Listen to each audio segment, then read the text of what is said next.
episode 4 about to begin. In case you missed it, let's go check out what you missed in episode 4.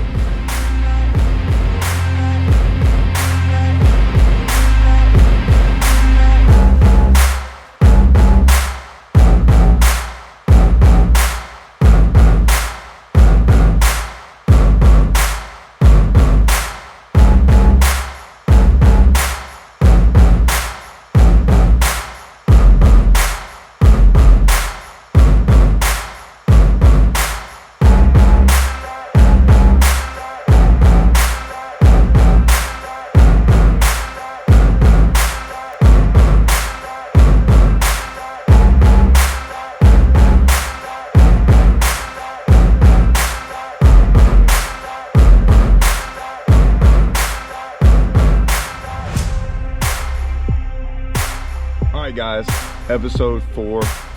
I know I left y'all with a little cliffhanger. Didn't mean to do that, but man, it was just, I had to stop. If this is your first time seeing this video, this is episode 4. It's not gonna make any sense to you if you don't go watch episode 1, 2, 3, and even the intro. Hopefully you'll understand what I'm trying to do here.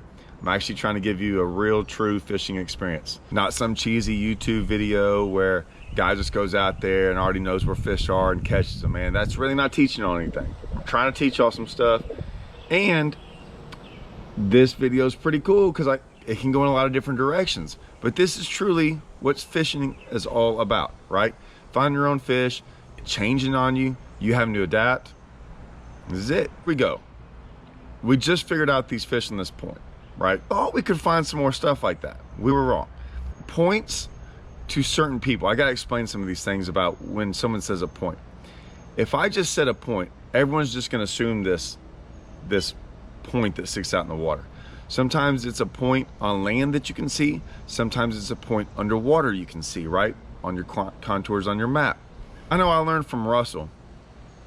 Russell, when he was fishing Falcon, and me and him started fishing together, he was like, hey, that's a point up there. And I'm like, what are you talking about, a point? That's just straight land.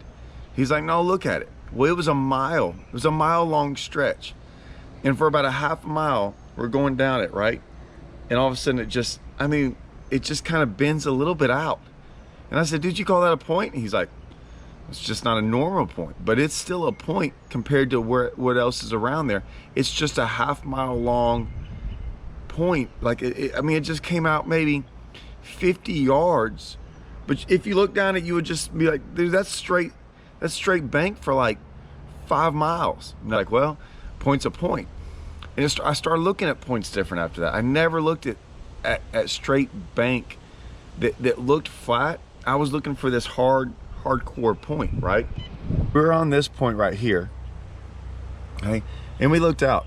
This Four Fingers is the biggest creek basically on the lake. Yeah, there's nothing bigger than that. I mean, almost a little bit right in here, but for the most part, it's the biggest creek. So imagine, this right here is a point, right? But look at it. I mean, from here to here is over a mile long. Okay, now it's not straight like you would think down this, right? So there's what I was talking about earlier is, and this doesn't do a good job of it, but imagine, these are all little points, right? But then that whole thing is a point. Now there's points on top of that point, but we would consider that a point, those little things points, but it's very easy to say that's a point, right? That's a point, that's a point. But sometimes you gotta look at it as, this is a point, right? See right here, this stretch? That's a point compared to here and here. Now it might look really, really flat right there, right? Or even something like this. That's a point. Now, you're gonna sit there and go, no, that's really not that much of a point. I get it, but here's the deal. When you start catching fish and pushing in waypoints, I learned this when I went up north. When they got up to these smallmouth lakes, what they found was this. They'd put a waypoint every time they catch a fish. And what they would notice would be clusters of waypoints in areas. Always think of it like crime shows, right? And they're on a map and they start showing where the crimes are at, and it starts getting these clusters on a map, and they're able to determine maybe where the guy lived because he lived right in the middle of these random, crimes. Well, it's kind of like this as well. When you start putting waypoints everywhere and you back out, right? And I don't have waypoints on here, but if you back out of this and you start looking around, you'll start seeing clusters of waypoints. Well, that's what'll key you in on sometimes, like of a subtle point like that. By the way, that's tip number 4 for y'all, was what I just threw out there. So here, this is a big long point, and it's big, and it would take you a long time to fish it. So we graphed around on it, like the stuff that looked good. Like there's let me show y'all. So you can see here, like we graphed a little bit around here, and there's a point here on it. So those are obvious places on that point. And I know they're obvious because we looked at them first. As we're fishing this other area, we would see people continuously go to those same obvious spots on there, right? Just like we did. We didn't settle for that. There was a roadbed going through there. We hadn't seen anyone fish it. There's some big trees on the shoreline, and there's one little tree. And when I say a little tree, it's about the size of your fist sticking up out of the water. All right, so we put the troll motor down, and this is the part that might get some guys upset. I get it, but hey, this is part of it. If y'all know me, y'all know my thoughts on LiveScope, forward-facing sonar and stuff like that. It's cool. It is pretty neat. Like I said, I did a video on it. There it is. Do I think it's getting out of hand? Yes. With that being said, I'm not going to be so hard-headed as to say I'm never going to use it.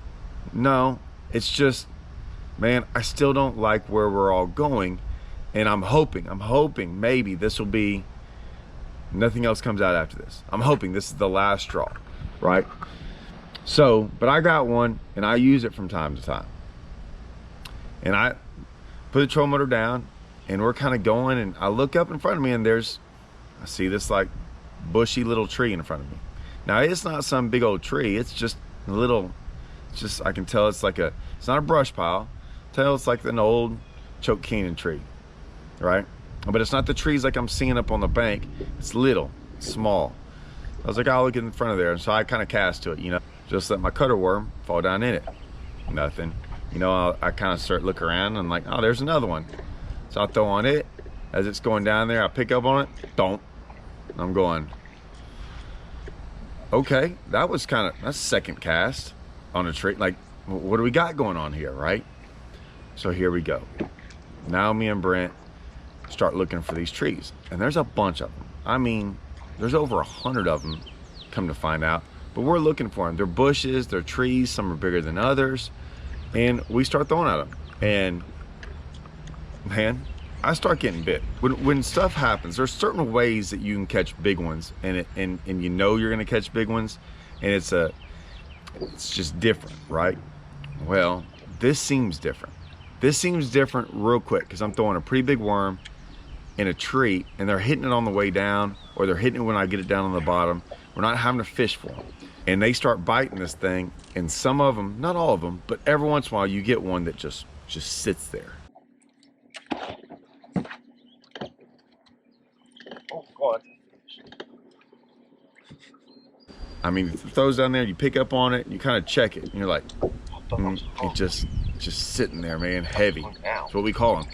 Those feel like big ones. They're not always big ones, but there's a better chance of that one being a big one than when you're Carolina rigging and you feel this ding, ding, ding, ding, and it kind of pulls a little bit. And no, this feels different. It felt different than a lot of the bites we've been having. I'm going, okay, man, like, what did we find? So now our minds are racing.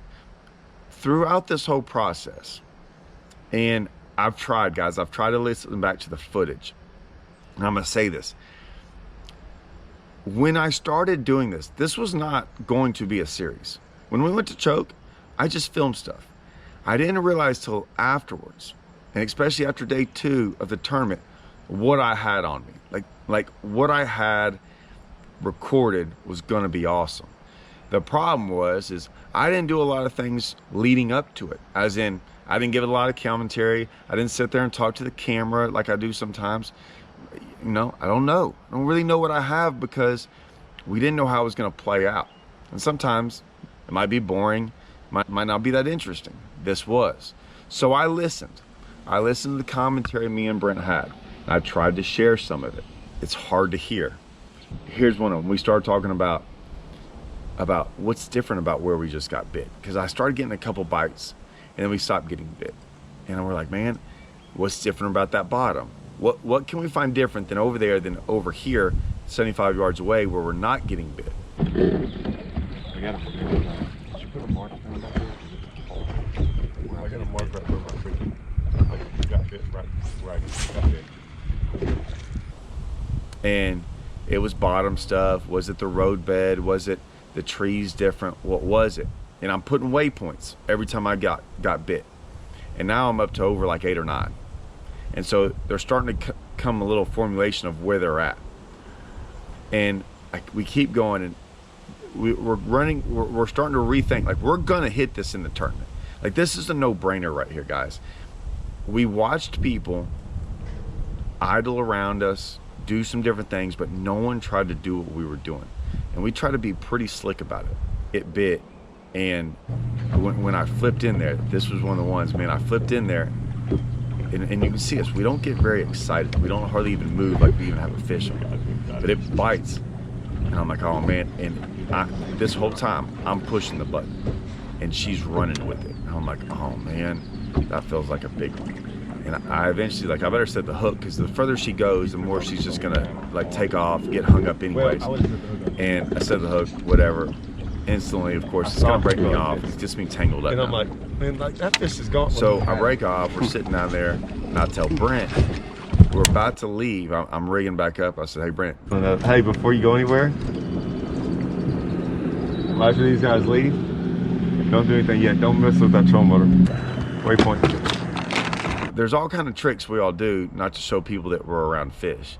And one of them is reaching down and messing with their unit. Looks like you're putting in a waypoint, which is also trying to figure out, I'm having to look at them at LiveScope.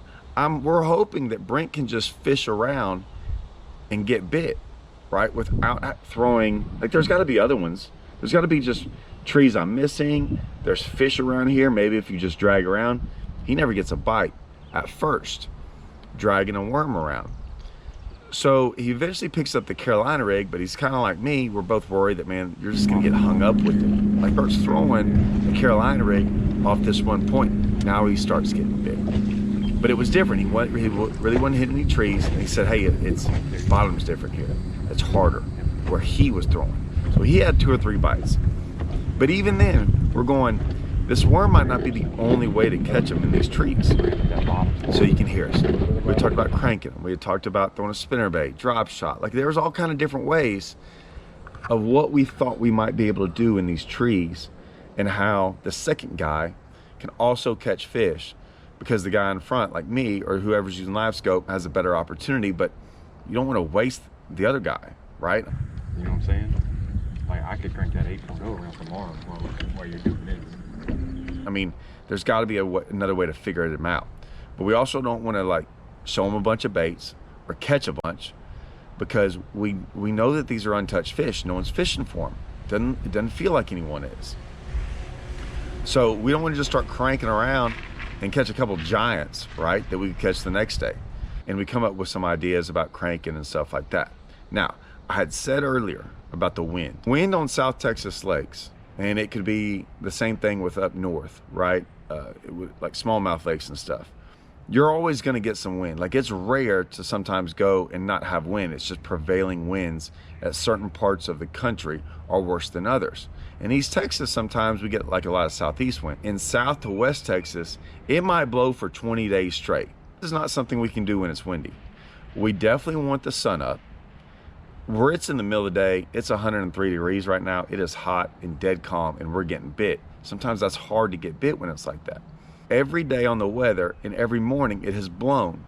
It never says it's going to stop blowing, although it has stopped blowing. That's great. If it's not blowing, we can come do this. If it's still blowing, what can we do? Because I don't think we can do what I'm doing. I like flipping this with LiveScope and it blowing and white capping, and it was out in the middle, and the way the wind was blowing, it was blowing right into that bank. We're sitting there trying to figure out what we could do. That'll come in later in another video about how we plan for this tournament. It might even be the next video. We get those bites. We're sitting there feeling pretty good. We never saw any of them, but we don't care because we had enough bites to think 1 or 2 of them are gonna be big ones. We don't need 5 of them to be big. We're gonna fish other places. We just need 1 or 2, and it's something later on in the day we can fish. Oh, here's the other funny thing. Me and Brent's been fishing for years. Like we know each other. We understand each other when we talk to each other. There's really not any confusion. Well, here's some confusion. Confusing part is he told me he got bit on some trees out in the middle, is what he said. He had like 2 bites. It was blowing real bad. In my head, Choke has some of these big trees around the middle of the lake, and there's thousands of them, and they're just random. Like they cover the entire like sections of the lake. So like right here is all trees, and more of it up here. But this is the only place that doesn't have trees, this section. But all this is just trees, all out there. I mean, everywhere. So I was sitting here going, okay, he just went out there in the middle and just said, hey, let's try something different. That's probably what I would do, right? Just get out there in the middle and just go fishing. How far away were you from the trees that you had picked up on? It was a little bit of a cat. Like, where in the lake?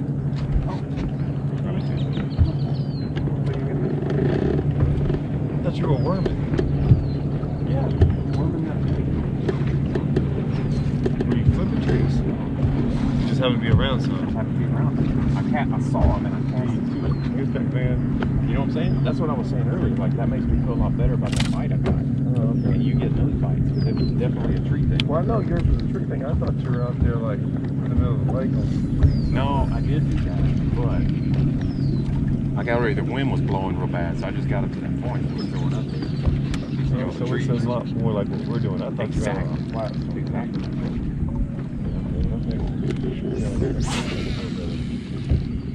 You could go over there and do this on every one of those trees over there. They're going, okay, well, this isn't just a fluke type deal or a spot. This is a pattern. Let's try to find some more. So we left there, went back. And honestly, we went right back. There were some trees out there where that snake was and those hogs were, because that was all in the same area. And it didn't look the same, but let's try it. First one I pulled up on and flipped on, got bit. We went to another one, got bit, right? Now we flipped a lot of those trees and didn't get bit. There were just one here, one there. But it was still some sort of pattern. We then talked about the trees that we talked about up shallow, like in 4 foot and 3 foot. And they stick out of the water. Like you can, I mean, you know, they full-fledged trees. Here, it was like right there. And it, not where the cursor is. So like where the cursor is now. There's about 6 of them you could see. And 1 or 2 just a little bit further out in like 5 foot. Got 2 bites there. Let's look at this. So we drive around the lake. So we drive kind of where I was going. And then there got to be so many, we couldn't really see a pattern with it. It was, if we catch them that good, we'll just go do this in the tournament. So once again, we're like, we've got enough to fish. In that point when I went through there, I kind of just went through the middle of it, and I didn't zigzag around and try to hit everywhere. And I had like, I want to say I had 10 to 12 bites. Not even, and some of his, I didn't even really count his, 10 to 12 flipping bites. And he probably had 3 to 4 bites, Carolina rigging around and stuff like that. So we're like, we might spend a long time here. Like, he's like, hey, let me show you some other stuff. So we went to this little rocky point. And he's like, man, I didn't get to fish it real good because there were people around. To get a couple bites, they didn't feel big. Kind of threw out there, and I don't know why I don't have this on film. So I throw out there. I get bit. I was like, what do you really care right now? And I'm like, yeah, set the hook. Set the hook, it's like a 2.5 pounder. I'm like, okay. And I throw her back out there, and I'm dragging it up, and it just goes, just heavy. Eases off. And I'm like, I ain't setting the hook on that one. I know what that is. That's not a small one. We don't make any more cast over there. I shake it off. We start to just graph around. And as we graph around, we understand what's there. I didn't realize I was throwing off the point onto the drop off, right? So I'm bringing it up the point. Because like I said, my graph doesn't really show it, and I was just bombing out there. It looked like there was this point that came off over here, or not really a point, like a ridge. It could have been deep on the other side, we don't know, but I put a waypoint way at the end of it. And I said, man, this looks like, and it was hard. I'm like, this looks like it should have fish. You were over here earlier today. Did you see anyone fish? He goes, no, they were all on this point. No one's been over there. And I was like, yeah, because it's not on the map. There's nothing there.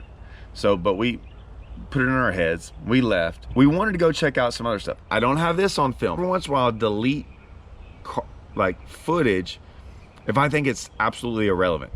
Well, I deleted this next part. We pull into this pocket. He said, hey, there's some like deeper grass out here. Let's look at it. And I asked him, I was like, well, what's the deal with it? He said, I don't know. I just want to look at this pocket. I couldn't really see in it, blowing so hard. Well, once again, the wind picked up in the afternoon. Like, so in the middle of the day, it seemed like it would calm down. It'd blow hard in the morning. It would blow a little bit in the afternoon. But now the sun's kind of getting at an angle and we're going in this pocket and the sun's facing us. You can't see. It's not white capping out of there, but it's blowing out of this pocket. So you can tell that there's grass, but all you see is some grass strands sticking up out of the water out there, like 6 or 7. It looks horrible. There's no contour. The whole thing's grass. It looks bad. And I was like, I don't even know how to fish this. I don't like grass like that. It doesn't look right to me. And he's like, I know, I just wanted to look at it. I'm like, well, what? I don't even know what we want to do in here.